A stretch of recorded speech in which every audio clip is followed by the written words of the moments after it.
Ya, jadi yang pertama, kenapa sih ada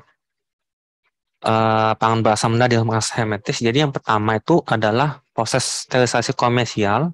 Pada awalnya hanya menggunakan proses thermal dan aseptik seperti Yitot dan UHT. Nah, kemudian berkembanglah ada teknologi proses sterilisasi komersial yang menggunakan alternatif lainnya, seperti iradiasi, tekanan tinggi, dan kejut listrik. Nah, kemudian untuk mengawal perkembangan tersebut diperlukan suatu regulasi yang dapat memastikan produk akhir aman untuk dikonsumsi. Next. Nah, kemudian untuk tujuan regulasi tersebut adalah untuk memberikan perlindungan konsumen, menjadi landasan untuk terciptanya fair trade, kemudian untuk meningkatkan daya saing produk nasional. Next. Jadi untuk dasar hukumnya itu mulanya dari amanah dari UU nomor 18 tahun 2012 tentang pangan yang sebagaimana diubah pada UU nomor 11 tahun 2020 tentang Cipta Kerja pada pasal 86, di mana pemerintah pusat dan pemerintah daerah itu menjamin terwujudnya penyelenggaraan keamanan pangan di setiap rantai pangan secara terpadu. Dan oleh sebab itu, pemerintah menetapkan norma, standar, prosedur, dan kriteria keamanan pangan. Next. Dan sebagai amanah dari UU tersebut dilanjutkan ada peraturan turunannya, yaitu PP nomor 86 tahun 2019 tentang keamanan pangan. Pada pasal 32 ayat 2 dinyatakan bahwa di Kepala Badan POM itu diberikan kewenangan untuk menetapkan persyaratan mutu pangan untuk pangan dengan tingkat risiko keamanan yang tinggi. Nah, yang perlu di-highlight di sini adalah risiko keamanan yang tinggi, di mana salah satu risiko keamanan yang tinggi itu adalah pangan steril komersial. Nah, oleh sebab itu, Kepala Badan POM menetapkan suatu peraturan yang berjudul Peraturan Badan POM nomor 27 tahun 2021 tentang pangan olahan bahasa Mendah dikemas hermetis. Pada peraturan tersebut memuat terkait ketentuan umum, persyaratan, pengkajian, pengawasan, ketentuan peralihan, ketentuan penutup, dan juga lampiran. Next. Nah, untuk ketentuan umum ini memuat suatu definisi atau karakteristik dari pangan olahan bahasa Mendah tersebut. Nah, pangan olahan bahasa Mendah ini itu mempunyai karakter yaitu pH-nya itu di atas 4,6 dan AW-nya di atas 0,85. Selain itu, pangan tersebut tuh dikemas secara hermetis, yang artinya adalah dikemas pada kondisi kemasan tertutup yang dapat mencegah masuknya mikroorganisme selama dan setelah proses pemanasan. Dengan pH dan AW tersebut, itu adalah kondisi yang sangat nyaman buat tumbuhnya spora Clostridium botulinum, di mana Clostridium botulinum sendiri itu bisa menciptakan suatu toksin botulin pada produk pangan tersebut gitu, dan itu sangat risikonya tinggi. Next. Oleh sebab itu, Badan POM itu menetapkan agar pangan olahan bahasa Mendah yang dan juga dikemas hermetis itu yang diedarkan wajib menjamin keamanan pangan dengan memenuhi persyaratan pangan steril komersial. Nah, steril komersial itu sendiri itu adalah kondisi bagaimana spora itu terinaktivasi dengan berbagai macam proses seperti dengan panas atau perlakuan yang lain, sehingga pangan tersebut bebas dari mikroba yang memiliki kemampuan untuk tumbuh dalam suhu ruang selama distribusi dan penyimpanan. Nah, ada pengecualian pada beberapa pangan tertentu seperti minuman beralkohol dan air minum dalam kemasan. Selanjutnya, dalam secara teknologinya itu ada proses panas, proses non panas dengan atau tanpa kombinasi panas, dan teknologi halang lintang.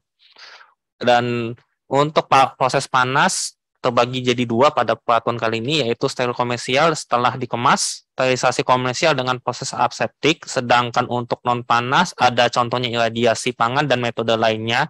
Sedangkan untuk teknologi halang lintang bisa menggunakan senyawa bioaktif atau dan lain-lain. Selain itu, persyaratan tersebut, persyaratan keamanan dan mutu harus juga terjamin seperti cemaran pangan yang telah disampaikan oleh Ibu Eci, itu juga harus dipenuhi juga seperti itu. Next. Nah, tadi kan kayak terlihat pusing gitu, banyak banget apa ya karakteristiknya, definisinya, tekniknya gitu. Nah, di sini bagaimana sih kita langkah-langkahnya penentuan bahwa pangan kita tuh masuk ke pangan bahasa Mendah atau tidak gitu. Nah, jadi yang pertama yang bisa kita coba telah itu adalah nilai pH dari pangan tersebut. Apakah lebih besar daripada 4,6? Bila tidak, itu bukan termasuk pangan bahasa Mendah dikemas hermetis. Nah, apakah AW-nya lebih besar dari 0,85? Bila tidak, maka itu juga bukan pangan bahasa Mendah dikemas hermetis. Dan apabila tidak dikemas secara hermetis, maka itu juga bukan pangan bahasa Mendah dikemas hermetis.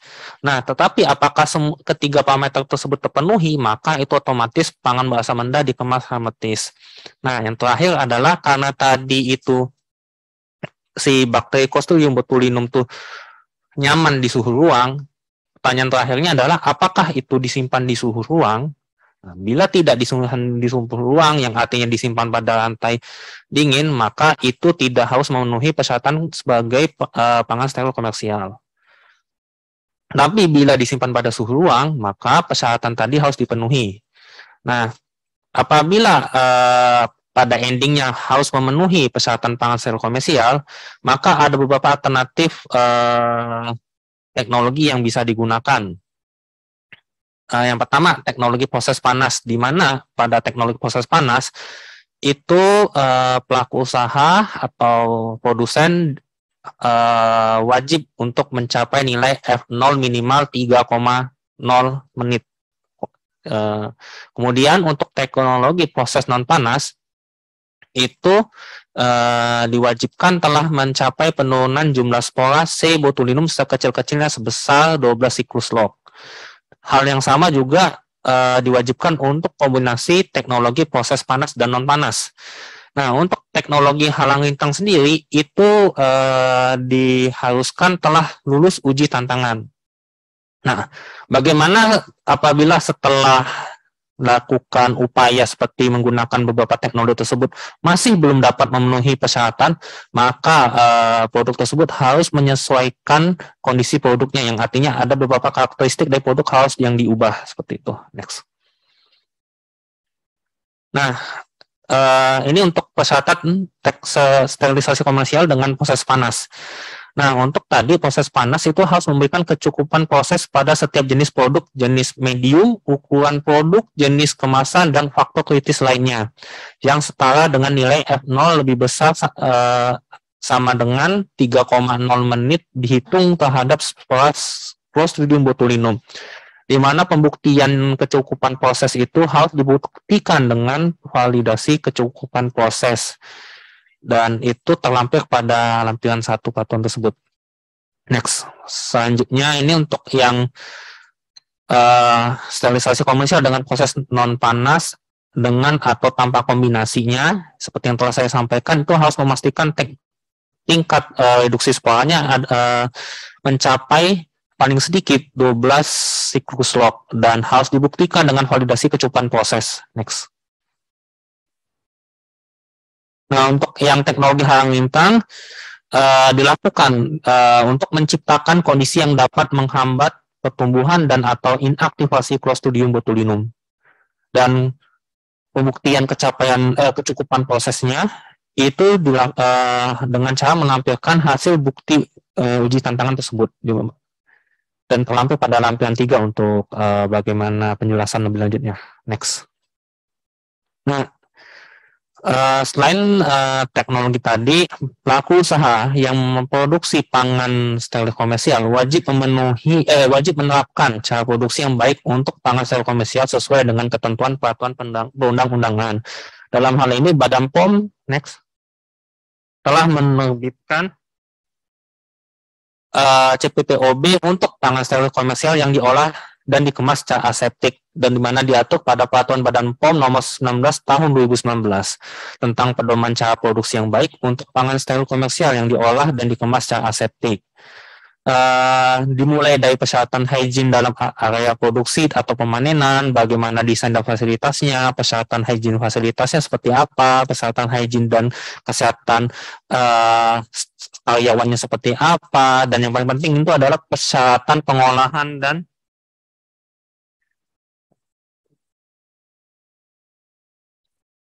persyaratan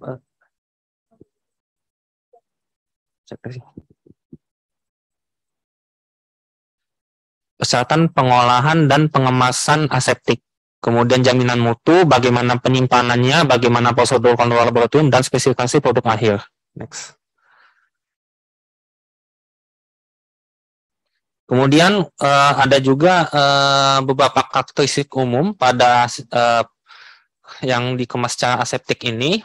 Yang pertama, produknya harus dapat dipompa, kemudian alat pengendali kecepatannya juga melalui seluruh sistem, proses pemanasan produk untuk mencapai suhu sterilisasi komersial, terus cara mempertahankan produk pada suhu tertentu selama waktu yang ditetapkan dalam proses terjadwal, kemudian bagaimana proses pendinginan produk sampai pada suhu pengisian, cara untuk mensterilkan sistem sebelum proses pengolahan dan mempertahankan sterilitas selama pengolahan, dan cara yang cukup untuk mempertahankan sterilitas produk dan mencegah produk yang tidak steril mencapai peralatan pengemasan.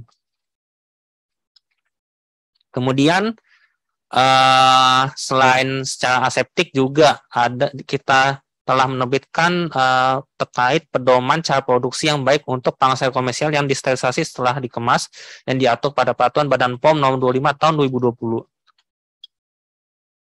Di mana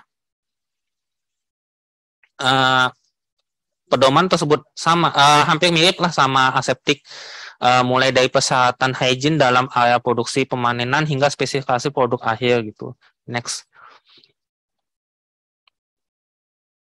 Untuk pelaku usaha yang tidak dapat memenuhi persyaratan pangan secara komersial, itu harus menerapkan salah satu alternatif mitigasi risiko tersebut, yang dimana alternatif mitigasi risiko tersebut membuat si pangan tersebut itu keluar dari kategori pangan steril komersial, di mana salah satu tiga alternatif tersebut adalah menerapkan distribusi rantai dingin dengan suhu kurang dari 5 derajat Celcius, atau menurunkan pH produk hingga di bawah 4,6, atau menurunkan AOI produk di bawah 0,85.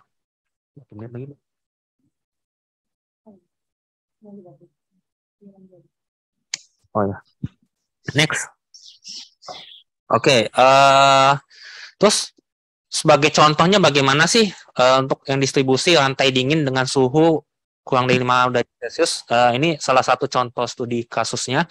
Ada pelaku usaha yang memproduksi bandeng pesto siap konsumsi yang dikemas menggunakan plastik vakum dan disimpan pada suhu ruang. Nah, bandeng pesto ini diproses dengan sterilisasi panas menggunakan autoclave. Dari hasil pemeriksaan validasi kecukupan proses, itu nilai F0-nya itu tidak mencapai atau kurang dari 3,0 menit. Terus langkahnya bagaimana? Nah, untuk tetap dapat memasarkan produk tersebut, maka produk tersebut harus menerapkan distribusi rantai dingin dengan suhu kurang dari 5 derajat Celcius sejak penyimpanan di gudang atau di pabrik, transportasi hingga pemajangan atau penjualan di sana retail pangan sampai ke konsumen. Next. Kemudian untuk yang contoh, kalau untuk menurunkan pH dari kurang dari 4,6, ini contohnya adalah ada CV namanya CV Segar. Ini fiktif gitu. Ini memproduksi minuman teh. Nah, minuman tehnya itu menggunakan teknologi hot filling gitu. Nah, setelah dianalisis di lab, rupanya pH-nya itu 6,5 dan AOI-nya 0,99, di mana itu masuk kategori pangan olahan berasam rendah. Kemudian itu juga disimpan pada suhu ruang, sehingga otomatis itu harus memenuhi persyaratan steril komersial. Nah, si pelaku usaha ini berencana untuk mengubah karakteristik produknya dengan menurunkan pH. Ini aja saya. Klinik dengan Putri, Kak. Bisa dilanjutkan? Oke. Nah, terus langkahnya, caranya bagaimana sih? Nah, untuk menurunkan pH produk tersebut, pelaku usaha bisa menambahkan pengatur keasaman sampai diperoleh nilai pH kurang dari 4,6, misalnya diturunkan hingga pH 3,2. Salah satu pengaturan keasaman yang dapat digunakan untuk minuman teh adalah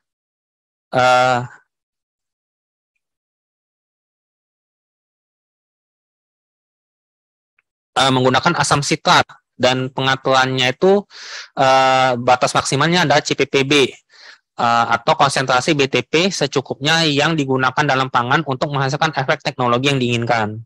Next. Nah, untuk menurunkan nilai AOW menjadi kurang dari 5 ada beberapa cara seperti pengeringan, pengasapan, pemekatan, atau penambahan gula atau garam. Next. Nah, kalau apabila misalnya pelaku usaha memiliki yang memproduksi pangan steril komersial menggunakan sterilisasi komersial proses non panas dengan atau tanpa kombinasi proses panas, teknologi halang lintang, dan parameter persyaratan keamanan yang belum diatur dalam peraturan badan ini, harus menyampaikan permohonan pengkajian kepada Kepala Badan CQ Direktur Standarisasi Pangan Olahan untuk mendapatkan persetujuan, di mana permohonan pengkajian harus disertai dengan kelengkapan data dan hasil pengkajian memberikan keputusan berupa persetujuan atau penolakan yang terlampir pada lampiran 5 untuk penjelasan lebih lanjutnya. Next.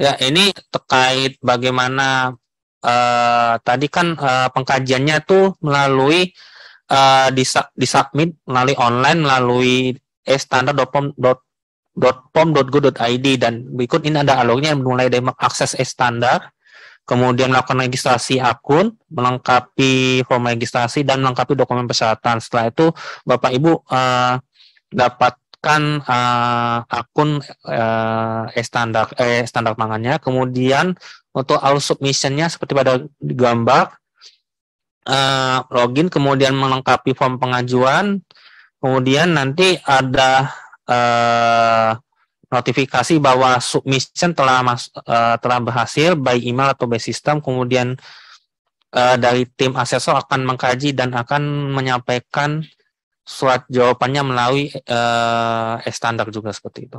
Next. Nah, untuk pengawasan secara post marketnya seperti apa gitu. Untuk ketika pada proses pengolahan itu ada namanya pelaku usaha wajib memenuhi PMR atau program manajemen risiko, yang setelah Bapak Ibu telah memenuhi itu, maka pangan olahan berasam rendah di kemasan hermetis tadi bisa untuk didaftarkan untuk mendapatkan izin edar, dan di sini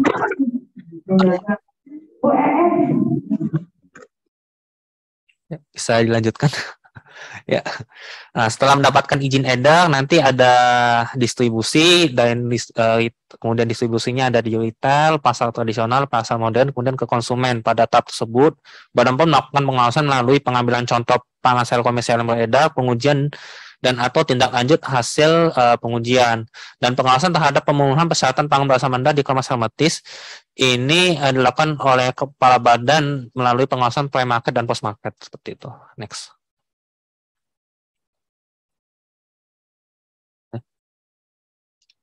Nah, pada peraturan yang terbaru yang kami terbitkan atau undangkan pada 1 November 2021, ada grace period bagi pelaku usaha yang telah memiliki NIE untuk pangan berasam rendah di kemasan hermetis. Grace periodnya untuk penyesuaiannya adalah untuk selain teknologi halang lintang ada 24 bulan, sedangkan yang menggunakan teknologi halang lintang itu 36 bulan. Dan apabila masih dalam proses mengajukan NIE, maka untuk yang selain teknologi halang lintang sama 24 bulan, dan untuk yang menggunakan teknologi halang lintang itu adalah 36 bulan. Next. Dan karena telah diterbitkannya peraturan pangan berasam rendah di kemasan hermetis, maka pada saat peraturan tersebut berlaku, Peraturan Kepala Badan Pengawas Obat dan Makanan Nomor 24 Tahun 2006 tentang persyaratan pangan steril komersial dicabut dan dinyatakan tidak berlaku. Next. Nah, untuk bagi pelaku UMKM di sini pada tahun ini kami telah sedang menggodok rancangan pedoman implementasi regulasi pangan olahan bahasa Menda dikemas otomatis untuk pelaku UMKM, di mana pada pedoman ini diharapkan dapat memudahkan atau membantu pelaku UMKM dalam memahami pangan olahan bahasa Menda dikemas otomatis, kemudian teknologinya dan bagaimana alternatif penjaminan lainnya. Dan kemudian penutup, dengan ditetapkannya Peraturan Badan POM Nomor 27 Tahun 2001 ini tentang pangan olahan bahasa Menda dikemas otomatis diharapkan dapat memberikan kejelasan hukum dalam rangka penjaminan terhadap keamanan pangan olahan bahasa Menda yang dikemas otomatis. Untuk mengoptimalkan penerapan seluruh ketentuan dan peraturan ini diperlukan sinergi dan kerjasama dari seluruh pemangku kepentingan, baik sebagai pelaku usaha, pengawas, laboratorium, dan masyarakat. Monitoring dan review secara berkelanjutan dalam pelaksanaan suatu kebijakan senantiasa dilakukan dalam rangka penerapan good regulatory practice. Seperti itu. Next.